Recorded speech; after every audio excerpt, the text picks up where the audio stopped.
Baik, bismillah. Assalamualaikum warahmatullahi wabarakatuh. Perkenalkan, nama saya Fitra Ipesa Putri dengan NIM 2024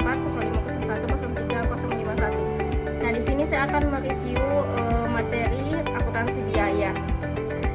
Materi pertama itu kita akan membahas tentang cost account atau akuntansi biaya serta kaitannya dengan manajemen produksi.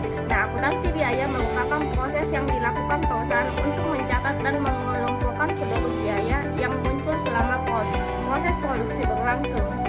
Informasi biaya tersebut kemudian dilaporkan kepada manajemen agar dapat digunakan sebagai dasar dalam mengambil keputusan yang tepat. Dengan adanya akuntansi biaya, perusahaan dapat mengetahui berapa biaya yang dikeluarkan untuk menghasilkan suatu produk sehingga perusahaan dapat mengendalikan pengeluaran dan memperoleh keuntungan yang maksimal. Tujuan utama akuntansi biaya adalah untuk menentukan harga pokok suatu produk. Selain itu, akuntansi biaya juga berfungsi untuk mengendalikan biaya produksi agar tidak terjadi pemborosan. Informasi biaya yang diperoleh dapat membantu manajemen dalam membuat perencanaan, mengambil keputusan bisnis, serta menilai apakah proses produksi yang dilakukan sesuai efisien atau belum. Nah, dalam proses produksi terdapat 3 unsur biaya utama. Yang pertama, biaya bahan baku langsung, yaitu bahan utama yang digunakan untuk membuat produk. Yang kedua adalah biaya tenaga kerja langsung, yaitu upaya yang diberikan kepada pekerja yang terlibat langsung dalam proses produksi. Dan yang ketiga adalah biaya overhead pabrik atau BOP, yaitu biaya pendukung produksi seperti listrik, air, penyusunan mesin, dan biaya lainnya yang tidak dapat didefinisikan secara langsung pada produk. Nah, akuntansi biaya memiliki hubungan yang sangat erat dengan manajemen produksi karena informasi biaya digunakan untuk mengontrol pengeluaran selama proses produksi.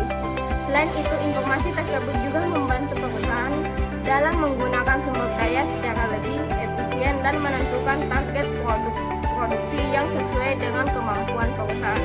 Nah, materi selanjutnya yaitu konsep biaya dan sistem informasi akuntansi biaya. Nah, biaya dapat diartikan sebagai pengorbanan sumber daya ekonomi yang dilakukan perusahaan untuk memperoleh manfaat tertentu. Pengorbanan tersebut biasanya dinyatakan dalam bentuk uang. Misalnya perusahaan membeli bahan baku, membayar gaji karyawan, atau membayar listrik pabrik. Jika dilihat berdasarkan fungsinya, biaya dibagi menjadi biaya produksi, biaya pemasaran, dan biaya administrasi serta umum. Biaya produksi berkait langsung dengan proses pembuatan produk. Biaya pemasaran digunakan untuk memasarkan produk kepada konsumen, sedangkan biaya administrasi dan umum digunakan untuk mendukung kegiatan perusahaan secara keseluruhan. Nah, berdasarkan perilakunya, biaya dibedakan menjadi biaya tetap, biaya variabel, dan biaya semi variabel. Pembagian ini penting karena membantu perusahaan memahami bagaimana perusahaan aktivitas produksi akan memengaruhi jumlah biaya yang dikeluarkan. Nah, biaya langsung adalah biaya yang dapat dihubungkan secara langsung dengan proses yang dihasilkan, sedangkan biaya yang tidak langsung merupakan biaya yang mendukung proses produksi tetapi tidak dapat ditelusuri langsung ke suatu produk tertentu. Sistem informasi akuntansi biaya berfungsi mengumpulkan dan mengolah data biaya menjadi informasi yang bermanfaat bagi manajemen. Dengan sistem ini, perusahaan dapat mengetahui kondisi biaya secara lebih cepat dan akurat.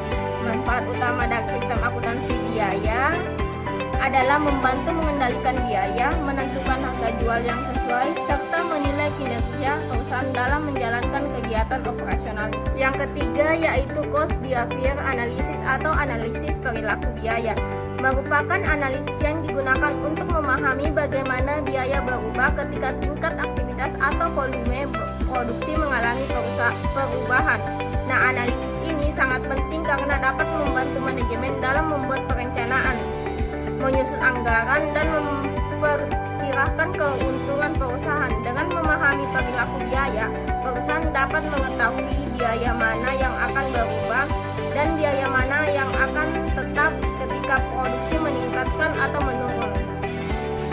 Biaya tetap adalah biaya yang jumlah totalnya tidak berubah meskipun jumlah produksi mengalami kenaikan atau penurunan. Misalnya biaya sewa gedung dan gaji manajer. Walaupun perusahaan memproduksi sedikit atau banyak produk, biaya tersebut tetap harus dijalankan dalam jumlah yang sama. Biaya variabel adalah biaya yang jumlahnya berubah sesuai dengan tingkat produksi. Semakin banyak produk yang dihasilkan, maka semakin besar biaya yang harus dikeluarkan. Sebaliknya, jika produksi menurun, maka biaya variabel juga akan menurun. Contohnya yaitu biaya bahan baku dan upah tenaga kerja langsung. Biaya semi variabel merupakan biaya yang memiliki unsur tetap dan unsur variabel sekaligus. Misalnya biaya listrik, perusahaan tetap harus membayar biaya dasar listrik setiap bulan, tetapi jumlah tagihan akan meningkat apabila pengguna listrik bertambah.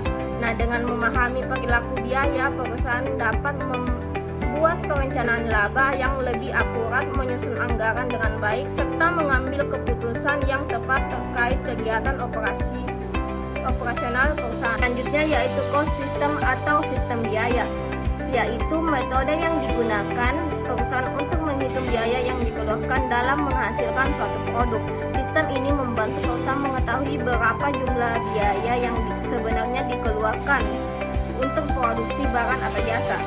Nah, cost accumulation adalah proses mengumpulkan seluruh biaya yang muncul selama kegiatan produksi berlangsung. Kemudian biaya yang terkait dengan produk dicatat dengan dikelompokkan agar dapat digunakan dalam menghitung harga pokok produksi. Nah, tujuan utama dari sistem biaya dan pengumpulan biaya adalah agar perusahaan mengetahui total biaya yang dikeluarkan selama produksi. Informasi tersebut kemudian digunakan untuk menentukan harga pokok produk serta membantu perusahaan dalam mengendalikan biaya agar lebih efisien.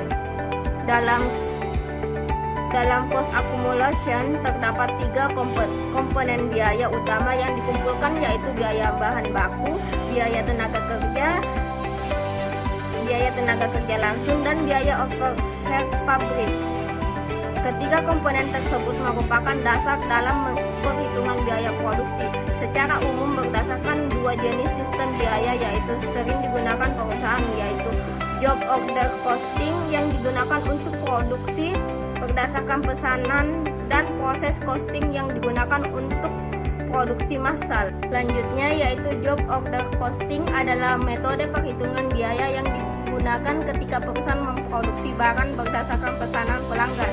Setiap pesanan memiliki karakteristik dan kebutuhan yang berbeda sehingga biaya yang dihitung juga berbeda untuk setiap pesanan. Karakteristik utama metode ini adalah produk dibuat sesuai permintaan pelanggan. Karena setiap pesanan berbeda, maka biaya yang timbul juga berbeda. Oleh sebab itu, perusahaan harus mencatat biaya secara terpisah untuk setiap pekerja atau pesanan. Nah, dalam metode ini digunakan dokumen yang disebut job costing atau kartu harga pokok pesanan. Dokumen ini berfungsi untuk mencatat seluruh biaya yang dikeluarkan dalam suatu pesanan sehingga perusahaan dapat mengetahui total biaya dan keuntungan dari pesanan tersebut. Untuk menghitung harga pokok pesanan, perusahaan menjumlahkan biaya bahan baku, biaya tenaga kerja langsung, dan biaya overhead pabrik yang digunakan dalam pesanan tersebut. Metode job order costing biasanya digunakan pada perusahaan yang menghasilkan produk berdasarkan pesanan khusus seperti percetakan, kontrakan, bangunan, dan usaha pembuatan mebel sesuai keinginan pelanggan. Kelebihan metode ini adalah perusahaan dapat mengetahui biaya setiap pesanan secara rinci, namun kelemahannya adalah proses pencatatan menjadi lebih rumit karena setiap pesanan dicatat secara terpisah. Selanjutnya yaitu proses costing, merupakan metode perhitungan biaya yang digunakan pada perusahaan yang memproduksi barang dalam jumlah besar secara terus-menerus. Proses yang dihasilkan biasanya memiliki bentuk dan kualitas yang seragam sehingga biaya dihitung berdasarkan produksi bukan berdasarkan pesanan. Karakteristik utama proses costing adalah proses produksi berlangsung terus-menerus dan menghasilkan proses yang homogen atau seragam. Oleh karena itu, biaya produksi dihitung berdasarkan setiap tahap atau departemen produk. Untuk mengetahui biaya per unit produk, total biaya produksi dibagi dengan jumlah unit yang berhasil diproduksi. Hal ini berhitung menunjukkan berapa biaya yang perlu untuk menghasilkan satu unit produk. Metode ini banyak digunakan pada perusahaan manufaktur besar seperti pabrik semen, pabrik gula, industri minuman, dan kilang minyak. Karena produk yang dihasilkan dan jumlah besar dan memiliki karakteristik yang sama. Kelebihan metode ini adalah lebih sederhana dan efisien untuk massal. Namun karena biaya dihitung secara rata, perusahaan akan kesulitan mengetahui biaya setiap unit produk secara spek. Selanjutnya materi terakhir yaitu joint produk, yaitu adalah dua atau lebih produk utama yang dihasilkan secara bersamaan dari satu produk produksi. Produk-produk tersebut memiliki nilai ekonomi yang relatif sama sehingga semuanya dianggap sebagai produksi utama perusahaan. Dalam industrial pengolahan minyak bumi, satu produk dapat menghasilkan beberapa produksi utama sekaligus seperti bensin, solar, dan minyak tanah. Ketiga proses tersebut memiliki nilai jual yang tinggi sehingga termasuk joint produk. Nah, by produk adalah produk sampingan yang dihasilkan selama proses produksi produk utama.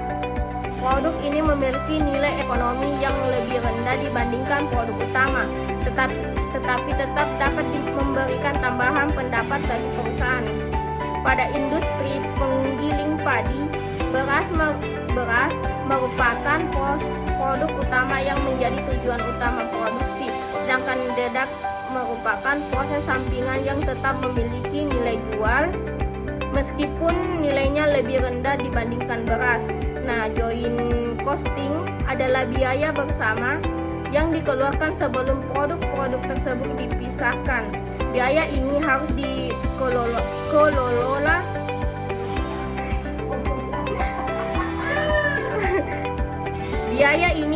dikelola ke masing-masing produk agar perusahaan dapat mengetahui biaya yang keuntungan setiap produk yang dihasilkan. Dengan melakukan alokasi biaya yang tepat, perusahaan dapat mengetahui laba dari masing-masing produk, menentukan harga jual yang sesuai, serta mengambil keputusan produk yang lebih efektif di masa datang. Baik, itulah saja review materi dari saya. Kurang lebih mohon dimaafkan. Wabillahi taufiq wal hidayah. Wassalamualaikum warahmatullahi wabarakatuh.